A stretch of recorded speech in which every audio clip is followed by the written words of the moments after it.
Good morning. Today we'll discuss Internet Transfer Protocols. In that, we'll discuss the introduction to TCP and TCP service models, TCP protocol, TCP segment header, TCP connection establishment, TCP connection release, and also TCP connection management modeling here. So coming to the TCP is a communication protocol we can see in a transport layer, specially designed to provide reliable end-to-end byte stream over unreliable internetwork here. So each machine supporting TCP has TCP transport entity, library browser, user process, or a part of a kernel. In all cases, it manages TCP stream and interfaces to the IP layer here. Coming to the TCP service model, TCP service is obtained by both sender and receiver, creating endpoints called as a sockets here. So each socket has socket number, that is address, consists of IP address of a host and 16-bit number local to that host called as a port here. Port is a TCP name for TSAP. Connections are identified by socket identifiers at both ends here. No virtual circuit numbers or other identifiers are used. TCP connection is a byte stream, not a message stream here. So the TCP service model, you have some ports are supported. For FTP, file transfer protocol, port is a 21 for file transfer. For control connection is a port 20. For telnet, 23 for remote login. SMTP, simple mail transfer protocol, for email the port is a 25. For TFTP, travel file transfer protocol, the port number is 69. Finger lookup information about the user, the port number is 79, and default port number for HTTP for World Wide Web is 80 here. POP3, post office protocol, version 3, remote email access. For remote email access, the port is 110. For NNTP, Usenet news, the port number is 119. There are some assigned ports in the TCP service model. Coming to the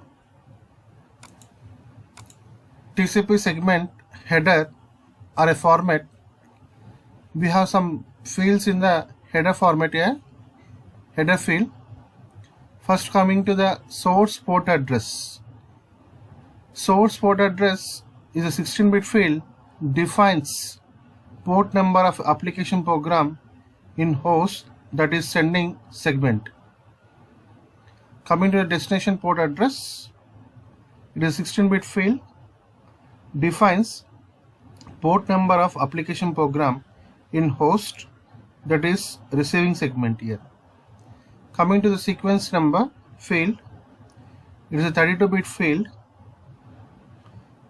defines number assigned to the first byte of data contained this segment here.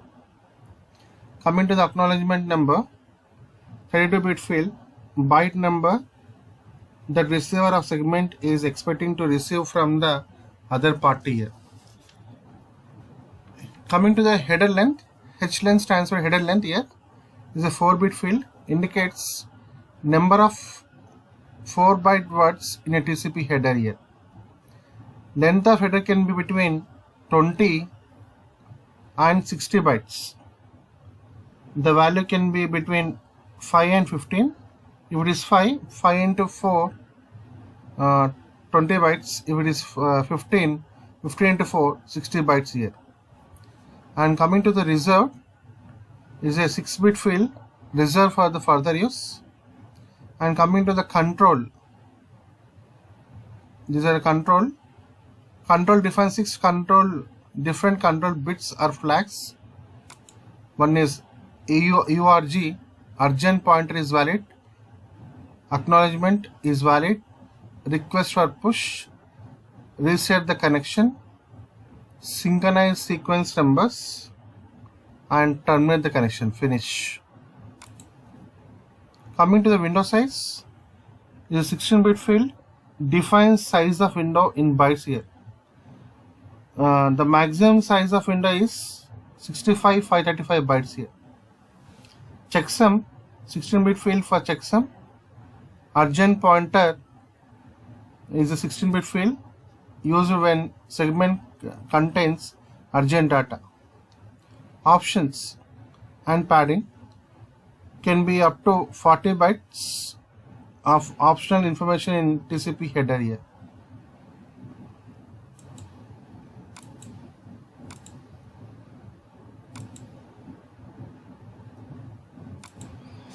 Coming to the TCP connection establishment, connections established in TCP by means of three-way handshake process here.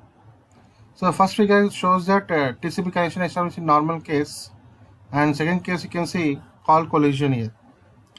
To establish a connection one side, the server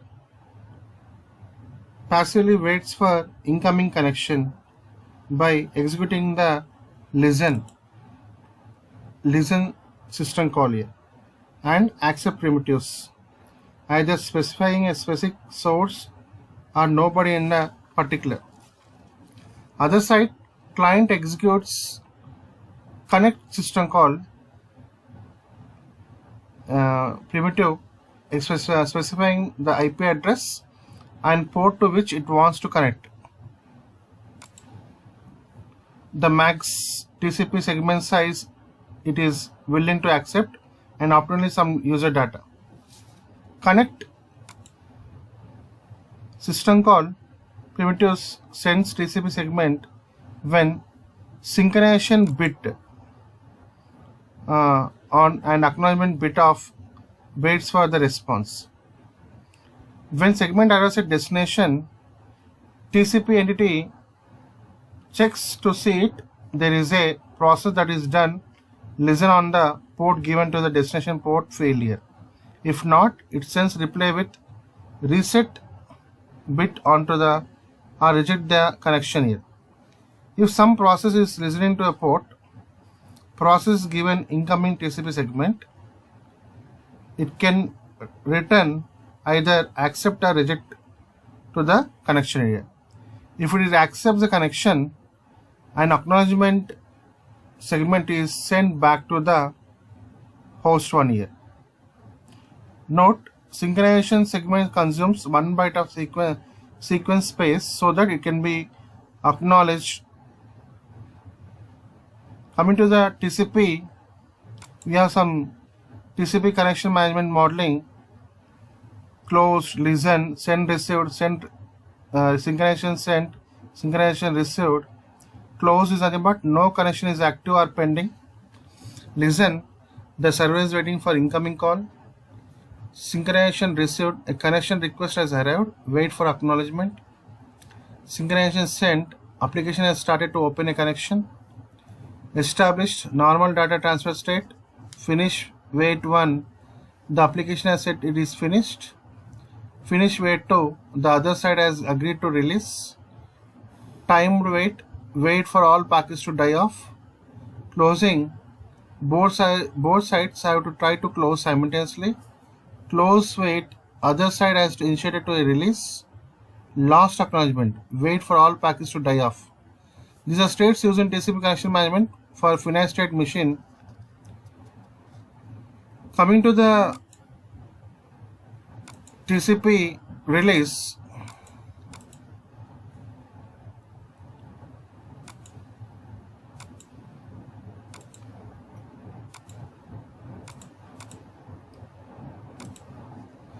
either party sending TCP segment with finish statement bit set, which means that it has no more bits to send to transmit the data. When both directions have been shut down, connection is released. Normally, 4 TCP segments are needed to release a connection. first and one acknowledgement for each direction.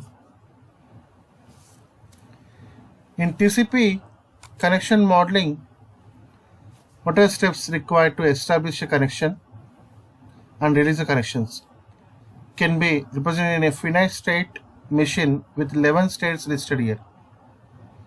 In each state, certain events are legal. When legal events happens, some action may be taken. If some other event happens, other error may be reported here. So these are the states used in TCP connection management finite state machine. Each connection starts in closed state. Each connection starts in closed state. It leaves that state when it does either in a passive open listen or active open connect here. Passive open listen or active open a connect. If it other side does opposite one, a connection is established and state becomes established here. Connection release can be initiated by either when it is complete, still returns to close. The common case of client actively connecting to the passive server is shown with heavy lines. Shown in the heavy lines. Solid lines for client, dotted lines for server, and light phase lines for the unusual event sequences here. You can see the three lines here. One is solid lines, light phased, dotted lines here. Each line is marked by the event or action. You can see the action here: reset, send, synchronization. These are the actions. Each line is marked by event or action, and event can either be a user initiated system call, connect, listen, send, segment arrival, synchronization, finish, acknowledgement, reset at the time of twice max packet lifetime.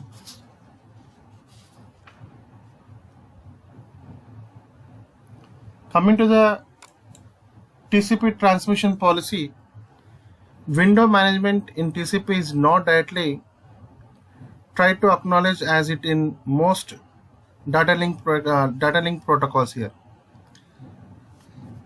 To understand window management in TCP, now sender transmits another 2048 bytes which are acknowledged, but advertised window is a 0 here. Sender must stop until application process is receiving host has removed some data on the buffer, at which TCP can advertise a larger window here. When window is 0, sender may not normally send segments, with two exceptions here. First, urgent data may be sent, example, to allow user to kill process running on the remote machine. Second, sender may send a 1 byte. Sender may send 1 byte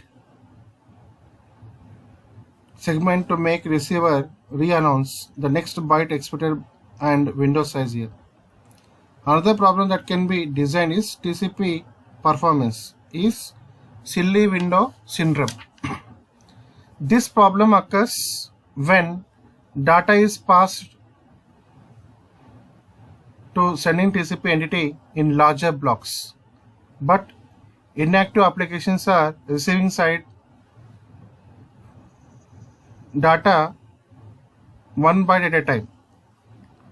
So for this solution, clock's solution is to prevent the receiver from sending a window update for 1 byte.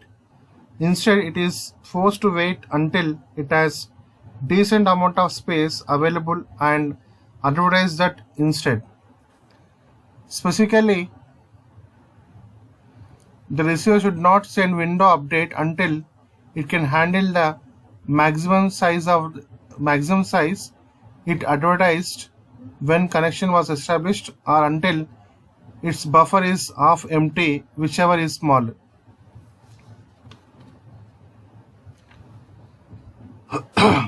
Coming to the TCP congestion control, when load offered to any network is more than it can handle, congestion is built up here. The idea is to refrain from injecting a new packet into network until old one leaves here. TCP attempts to achieve this goal dynamically manipulating window size. First step is managing congestion is detecting it. A timeout caused by lost packet could have been caused by others. One is noise on transmission line, packet discord. Second one is the packet discord at congested router here. So coming to the figure A, in this figure you can see a fast network feeding a low capacity receiver. In figure B, a slow network feeding a higher capacity receiver here. Coming to the figure A, thick pipe leading to small capacity receiver here. As long as sender does not send more than bucket can contain, no water will be lost. Coming to the figure B, limiting factor is not a bucket capacity but internal carrying capacity of a network here. Internal carrying capacity of a network here. If too much weight comes in a too fast, if too much water comes to in a too fast, it will back up and some will be lost here. The internet solution is to realize two potential problems exist here. One is the network capacity and next one is the receiver's capacity, and deal with each other with separately. To do so, each sender maintains two windows. First one is the window receiver as granted. Next one is the congestion window here. Each reflects number of bytes sender may transmit, and congestion window keeps growing exponentially until either transmit occurs or receiver's window is reached here. Threshold is nothing but to set half of the current window, congestion window, and congestion window is reset to one max segment here. Slow start is used to determine what network can handle. Exponential growth stops when threshold is increased here.